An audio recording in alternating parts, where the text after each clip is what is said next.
Glad to be here with you guys. My second time back this year. I was here in December talking to some different staff members, and I think some other people around the university came too. It was for a lunch thing that we had at that time. But anyway, like Lisa said, my name is Gina Johnson, and can you guys hear me okay? Okay, am I too loud? Is it too loud? Okay, all right, just making sure. I have a mental health private practice in Urbana. It is right over by Meyer in Urbana. Are any of you familiar with the Meyer here in Urbana? Yes, okay. I'm right across the street, right across Windsor Road. My practice is called Blueprint, and a lot of people will ask me, mental health and Blueprint, those seem like two very different things. And I like to explain that I named my practice Blueprint because I think we all have a unique blueprint inside. And I think it's very important for us to figure out that blueprint in order to work with ourselves in better ways. It's very important for us to know ourselves. So one of the most important things for all of us to do is to be able to know ourselves, accept ourselves, and the most challenging, be ourselves in all situations. And that's not always easy to do.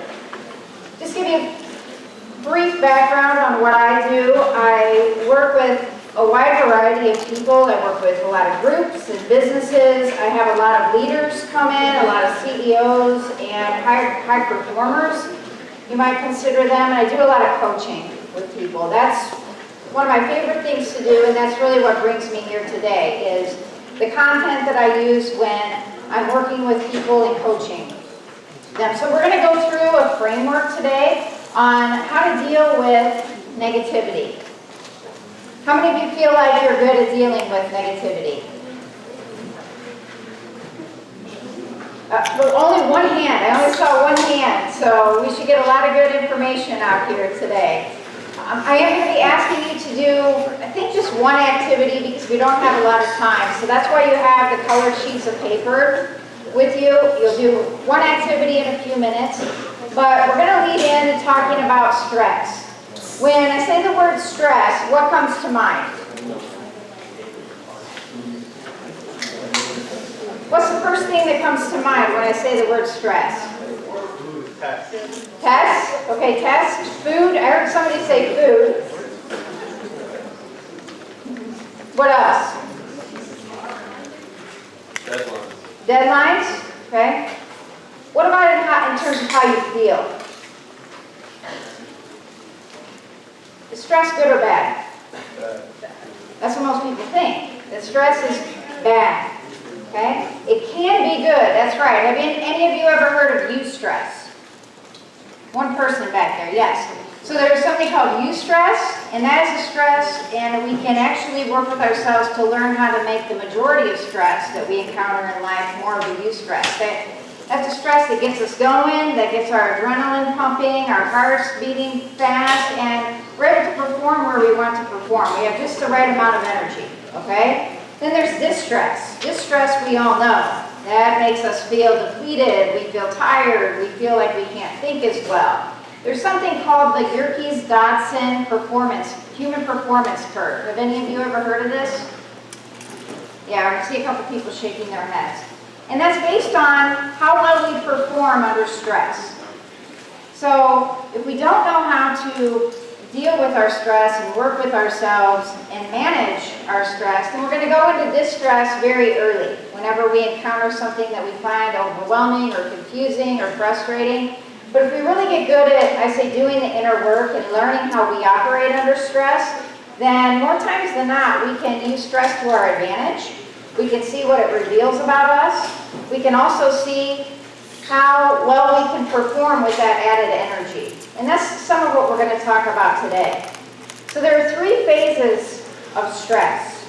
There's a man named Hans Selye, who's known as the father of stress, who came up with these three phases of stress. And they're still widely used today when referring to and defining how stress really works. The first phase of stress is the alarm phase. Okay, this simply means that we encounter some demand for change, because stress is all about a demand for change on the body or on the mind or within our environment, we encounter this demand for change and the body switches on. How many of you are familiar with the autonomic nervous system? Okay, I see more hands. Each time I ask a question, I get a few more hands. That's good. Okay, the autonomic nervous system is comprised of two components. Okay, the sympathetic branch and the parasympathetic branch. The sympathetic branch is what I call the accelerator. It's like the fight or flight. It's all about go. Okay, so when we're in this alarm phase, that sympathetic branch kicks on. And what happens is our heart starts to beat faster, our blood gets poured out from our hearts down into our large muscles, and we're ready to go, we're ready to operate. The second phase of stress is called the resistance phase. This is when we start to feel overwhelmed. We start to say to ourselves, I don't really know how to deal with this. This isn't so good. I'm not sure I'm cut out for this. I'm not sure I can manage all of this. And we start kind of pushing back. So we're still having a lot of the tension, but we really don't know how to deal with it, so we resist. I always like to say the pain is in the resistance. Because whenever we're met with some demand for change, we tend to automatically resist. And there are three things that all of us can do when we meet that demand for change. We can resist, or we can accept, and we can embrace. And we're going to talk more about those three things later. But the pain is always in the resistance. Okay? The third phase is the exhaustion phase. And that's when we've been in the resistance phase for too long and we really haven't been working with ourselves and our bodies to manage everything that's going on. We just think, oh, this is going to go away magically somehow, and we're not using any of our, what I call recovery tools. We're not hydrating properly, we're not eating properly, we're not getting that nutrition in that we need. We're not sleeping as well as we need to be. And most importantly, we're not working with our minds. Okay. How many of you in here would like to be really good at your profession someday? Yeah, I would think I'd see about everybody's hand go up for that question. Yeah, you want to be really good. Well, there are three things all of us can train, okay? We can train our bodies, we can train our crafts, and we can train our minds. The people who are really good at what they do, they don't leave that third one up to chance. They really work on this inner stuff that we're going to be talking about today. They work on training the mind. Most people in our society say it's a given. Yeah, I'm going to work out, I'm going to try to stay in shape. I know I need to eat healthy, I need to be training the body. I'm going to be training in my craft, I'm going to learn about what I have to do. I'm going to try to develop skills and be really good at it. But oftentimes we let that third component go, and that's the mind. And that's because our bodies are designed just to survive life. Our bodies are really good at surviving. But they're not designed, especially the brain and the mind, are not designed to thrive. And that's where the work comes in, and that's what we're going to talk more about as I get into the presentation. What I'd like for you to do now is take that piece of paper that is around you somewhere. It's either on the floor or you have it with you. And I'd like for you to draw a big circle on that sheet of paper.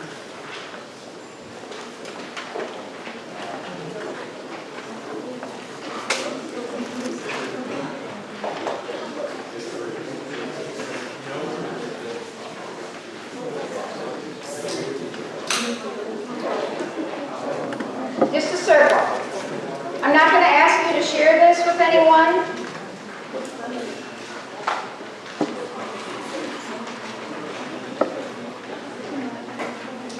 Okay, inside the circle, I would like for you to write qualities about yourself. Good qualities about you, maybe you're creative, maybe you're smart, maybe you're kind, maybe you're generous. Negative qualities about you, maybe you're impatient, maybe you're restless, maybe you're inattentive, maybe you can be uncooperative, maybe you have a tendency to be lazy. Yes?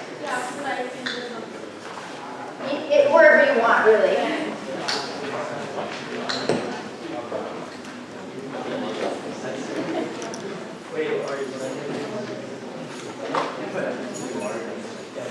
So your good qualities, bad qualities, neutral qualities, write them down.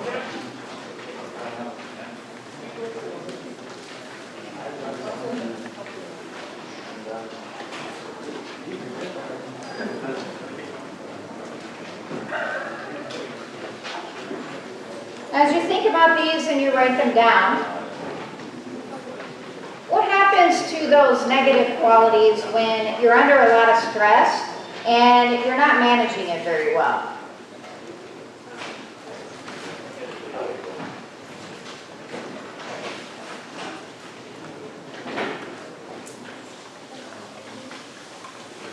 Yes? Kind of go to hyperdrive and just on off, really just. Yeah. They expand, right? Yeah, those negative qualities expand when we're under stress and we're not dealing with ourselves or working with ourselves. And what happens to those positive qualities that you wrote down? Disappear. Yeah, they shrink. And they start to become invisible. And then if you're really stressed out, and let's say you're in a really challenging situation and you're having trouble really accessing those positive qualities, what do you do?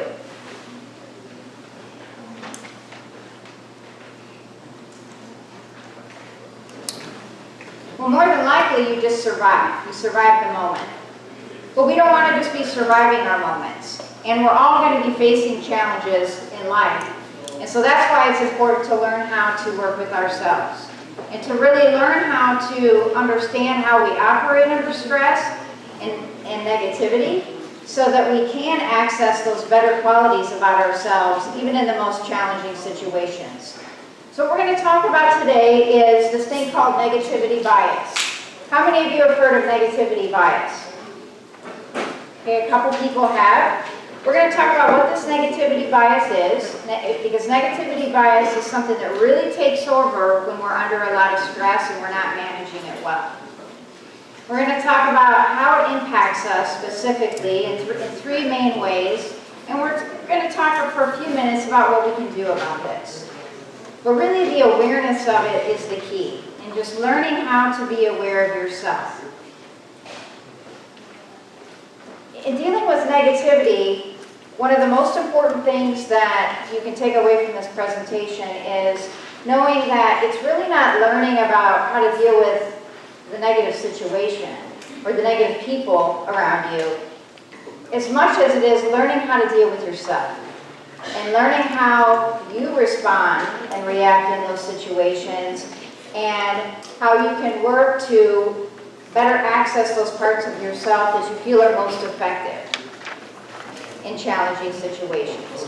We often are taught that, oh, if we could just get this situation on the outside to go away, if we could change it, if I could learn some tips or tricks to better deal with this, then everything would be fine. And that doesn't work. That's like a Band-Aid. But what does work is to really build our framework on the inner work and knowing ourselves and working with ourselves. So negativity bias is the human tendency to be 3 to 5 times more impacted and affected by negative events than neutral or positive ones. It's why when we encounter a negative situation or a negative comment and a positive comment at the same time or within the same conversation, when we walk away, we end up thinking about which one? The negative one. Yeah. We end up replaying that negative one over and over. And we're thinking about, oh my gosh, what could I have done to have that go differently? What did I say that was wrong? What did I do that was wrong? And that's because our brains are designed to be on the lookout for negative things in our environments. Our ancestors needed this a long time ago when they were living back in tribal communities and they were literally fighting for their lives on a daily basis. So they had saber-toothed tigers chasing them, they had people chasing them who wanted to kill them, and they had to be very aware and vigilant of their environment and notice all the bad things around them. Well, today we don't need that as much, but our brains are still programmed in the same way. So we're programmed to be on the lookout for all of this negative stuff. There's a part of the brain called the amygdala, and that's the emotional center of the brain. And the emotional center of the brain is constantly scanning the environment to see, is there a threat? Now we can interpret someone frowning at us as a threat. And your body's nervous system, that one that I talked about a few minutes ago, is going to kick on. And that sympathetic branch, the accelerator branch, is going to go full force, and all of a sudden then we're going to start thinking negative thoughts, and we're going to start feeling a flood of emotion. And we're going to start to feel like, oh my gosh, I either have to get out of here, or I need to shut down and freeze and not say anything, or I need to fight this person. Okay? I know it sounds kind of funny, right? Yeah, but that is how our brains work. Here's the other interesting thing about all of this, is the more traumatic things we go through in life, the more negative things we go through in life, the stronger this tendency becomes if we're not working with ourselves to counterbalance this and to really kind of quiet that part of the brain.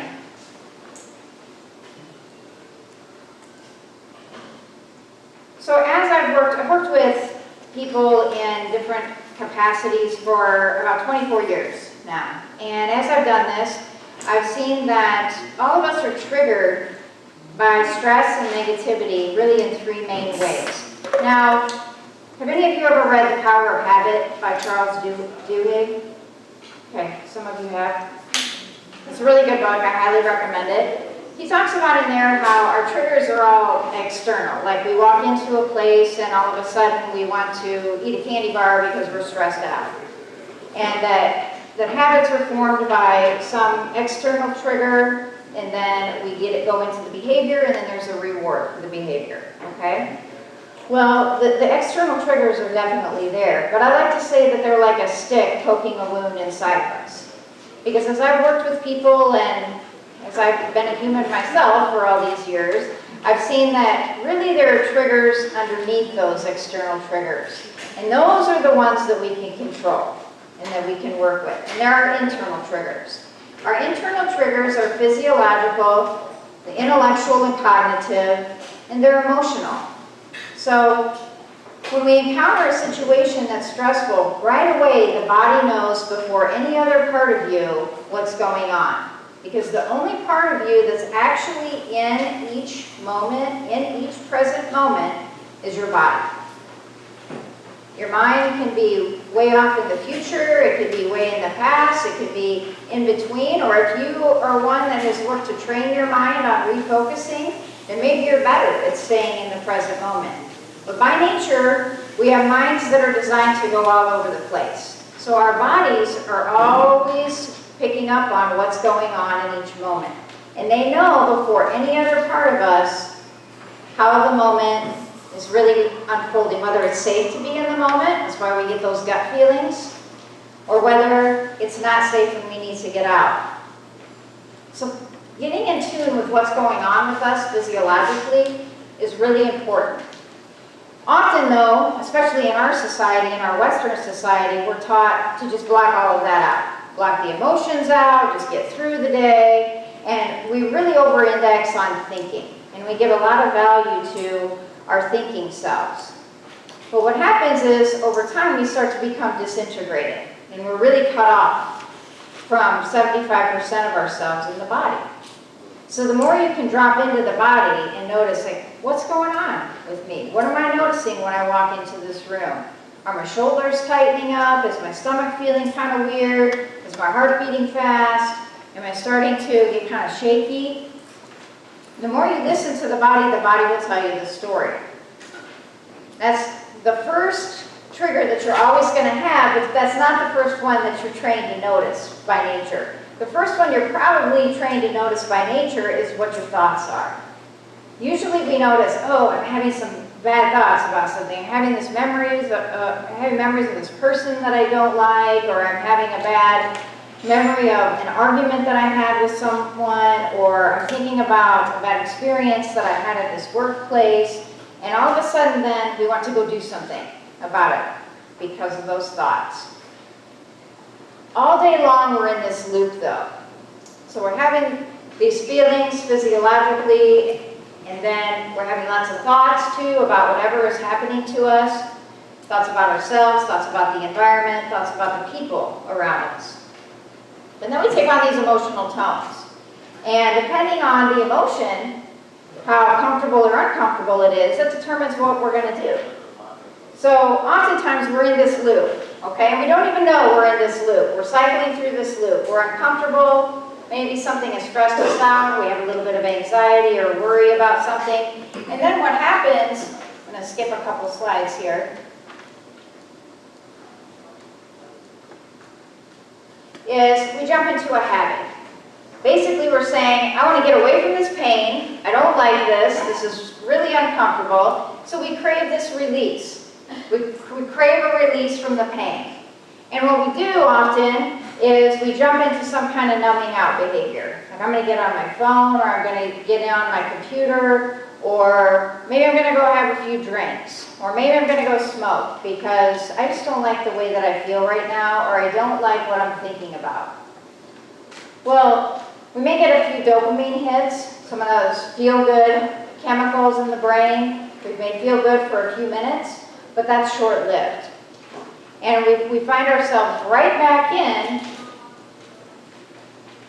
this first loop again. And what happens is, if we start to deconstruct our days, we can see how often we're jumping in between these loops. So what I would like for you to do now is take your sheet of paper again, and I would like for you to just take a minute and think about a stressful situation that you recently had. I'm not going to ask you to share this, but I'd like for you to think about a stressful situation you recently had. And I'd like for you to write these three components down on your paper: the physiological, intellectual, and emotional. And then I'd like for you to write next to each one what specifically happened to you. So physiologically, did your heart start beating fast? Did you start to feel like your whole body was tight and tense? Did you start to get an upset stomach? What was going on? Intellectually, next to that one, I want you to write down what kind of thoughts did you start having? Did you start thinking negative thoughts about yourself? Did you start thinking negative thoughts about the other people that were involved, or a combination of both? Did you start thinking negative thoughts about your future? And then the emotional part. What happened emotionally? We often take on some emotional tone after these types of situations occur, and we take it into the next situation we're in life. So we have something happen to us, we're not really aware of what's going on, we don't really know how to work with ourselves, so we try to just block all of it out. But the problem with emotions is they're energy, so they don't go away. And that energy starts to affect our performance, like I was saying earlier about that Yerkes-Dodson human performance curve. That energy starts to get over into the distress side of the curve.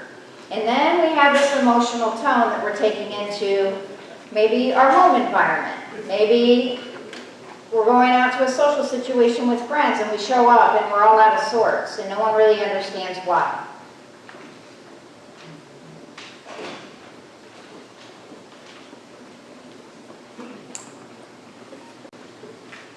As you go through this loop, what's one thing that you're learning about yourself?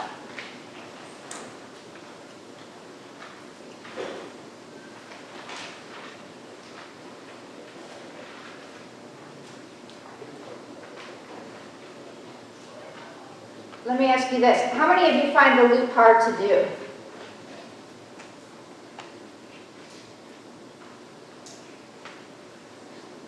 A lot of times when I ask audiences that, they'll say, yeah, it's hard to do. It's hard to think about this stuff because I'm not used to thinking about this stuff. I'm used to blocking all this stuff out. Yeah. It's supposed to be hard. It's supposed to be uncomfortable. You're supposed to not want to deal with this stuff because that's the way our bodies are designed. To not want to deal with these things, to just survive. But how many of you want to be happy? Yeah. How many of you want to feel inner peace inside? Yeah. To feel happy, to feel inner peace, to feel fulfillment, we have to do the work. And that means we have to work to understand and know ourselves. And the first key to doing that is to start paying attention to these three categories in every situation that you're in. And if every situation is too much, I say just start with a couple situations a day. Or the next time something stresses you out or bothers you, say, wait a second, where am I noticing this inside? What's getting triggered internally for me? One thing that we know from a lot of research is that under stress, our bodies tend to rise. So what happens is the neck tenses up, the shoulders get high, our bodies come up under stress. So one thing all of us can do to help ourselves with that is just take a breath and just to feel the floor underneath of us when we notice that starts to happen. And just feel ourselves come down. So sometimes when I'm working with someone who's very stressful, what I'll do is I'll just intentionally press my shoulders down. I'll just take a breath and just press my shoulders down. And I'll just feel that ground underneath me. And it really helps because what happens with distress and anxiety is the body starts to feel like it's floating along. And that's when we know we need to ground ourselves.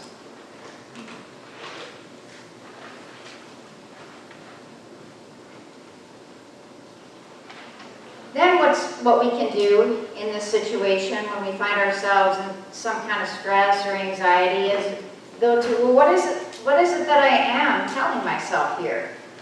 I like to say, what's the story I'm telling myself right now? Because a lot of times we're not thinking about facts. We're not thinking, oh, I see this person in the 4th row with a blue shirt on. No, we're thinking about something else, like maybe he looks bored in the presentation and he doesn't like it and my heart's starting to beat fast. That's how we all think. We start telling ourselves narratives. And it's really good to not only check out those narratives and become aware of them, but also check out how factual they are. Do I really know that the guy in the blue shirt is bored? No, I did not hear you say you're bored. Yeah. So checking out those facts and asking ourselves, do I really know this for sure?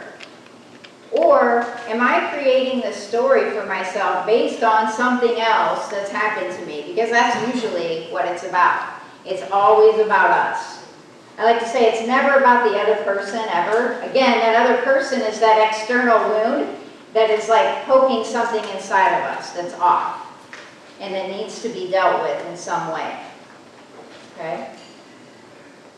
And then third, just naming what the emotion is. A lot of times we think, well, again, if I can just block all this out, then I'll be fine. That never, ever works out well. Those emotions always find their way out sideways somehow. So if we can just identify, hey, I'm feeling kind of worried, I'm feeling kind of scared about this, just to ourselves. We don't have to say it to anyone else first, but if we can get honest with ourselves, that's a good first step. And then guess what? We also have a way to work with it. Emotions are invisible, so that is what is really difficult about dealing with them, or one of the things that's difficult about dealing with them. Our work here is working to make the invisible visible. Once we do that, we identify, okay, this is what's going on with me, this is the emotion that I have, I feel worried, I feel anxious that the guy in the blue shirt doesn't like the presentation, my heart's beating fast, oh my gosh, I'm thinking I'm not a good presenter at all. I can work with myself then. I can know those numbers on that scale that I referred to at the beginning, that Yerkes-Dodson scale. So when my clients come in, they know that that scale is from 1 to 10. 1, they're super calm, they're about ready to go to sleep. 10, they're like way in distress. And I always say, like, what number have you been this week? What are your numbers? So if I know, like, man, I'm a 7 going into an 8, then I know I have to ground myself. I need to take some deep breaths and activate that brakes part, that parasympathetic part of my nervous system. And that way I can be here with you instead of preoccupied in my mind. How long do you guys think it takes for something positive to really sink into our minds? Anyone want to take a guess? A lot longer than it takes for negative things to get into our mind. You're absolutely right about that. Yes. Okay, so we have about like 5 minutes left. Is that right? Okay, I want to have you do a quick activity. I want you to pair up with one person and when I tell you to go, you're going to shake hands with that person. And then I'm going to tell you to stop. This is not a joke, so yeah, show me that you're going to do this, okay? All right, here we go. On your marks, get set, go.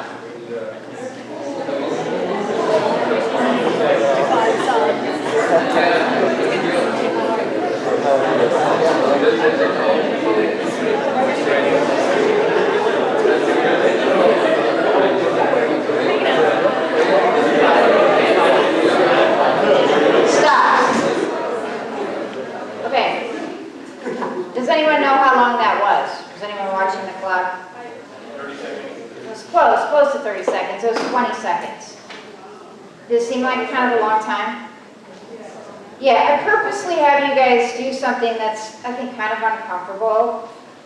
I know it's kind of cheesy. You go to a conference or a talk and you have to do this like uncomfortable activity or role modeling thing. But I think it really helps us to see like how long that time period is. It was 20 seconds, and that 20 seconds is how long it takes for something positive to really get into our beings when we encounter it. So 20 seconds is a long time. Yeah. And that means that when we encounter something positive, we have to take time with it. There's a guy named Sean Aker. He is out of Harvard, and he does a lot of really good research on happiness. And he says that when we encounter something positive, we need to ask ourselves, like, why did I even like that? Why does that matter to me? Where did I feel that inside? The same kind of stuff I'm telling you guys or suggesting you guys to do with the physiology. How do I know that I like that? Oh yeah, like my body kind of lights up. It feels open. I don't feel as constricted. Who would I like to share this with? That's one of the most important factors of appreciating something that is good and positive, is not just keeping it for ourselves, but then taking it and delivering it to someone we encounter in our day. Because what usually happens? What do people usually share with us? Criticisms. Yeah, the criticisms of the bad things that are happening. And what we found with that is that there's a guy at the University of Arkansas named Jeffrey Lohr, and he does a lot of research on negativity and emotions, and he's found that it does not help us to go and vent the bad things that happen to us more than 3 times during our day to 3 people. Anything beyond that, it's just intensifying those negative responses inside of us. Now, that does not mean, though, that when you go through grief or trauma that you shouldn't be talking about that a lot, maybe talking to a professional or loved one or both, select people that you talk to. Those things you do have to get out and work out more in the body and in the mind. But the little things that happen to us all throughout our days that are irritations, frustrations, it does not help us to go around broadcasting those to everyone that we know. It just intensifies this negativity bias inside of us is what it does. So before I let you guys go here, we have about 4 minutes. I'd like to take some questions. Does anyone have any questions about dealing with negativity or how to deal with negative situations or negative people? Yes. How do you deal with negative people? Yeah, how do you deal with, yes, that's a good question. So, one of the most important things about all of this is knowing what we can and can't control, okay? There are 3 things that we can control in life. We can control our actions, we can control our attention. We can't always control what thoughts come into our head, but we can control what thoughts we stay with, okay? And we can control our energy, how much energy we're going to put into something, right? So, if we get really good at being about this stuff, like this is what I'm about, this is what I'm going to put my attention on, I'm going to work on myself, I'm going to work on dealing with things effectively, then people around us start to get that vibe. And they start to know, I'm not going to go and share all this negative stuff with you because I don't really get the response I want. You're not going to get into it. You're not really going to engage. So I think it's very important to have regard for people and show them that, hey, I'm listening to you, I see you here, but we can't always get into their stuff. And oftentimes the best gift we can give them is just really listening and not saying or doing anything, not really engaging in it.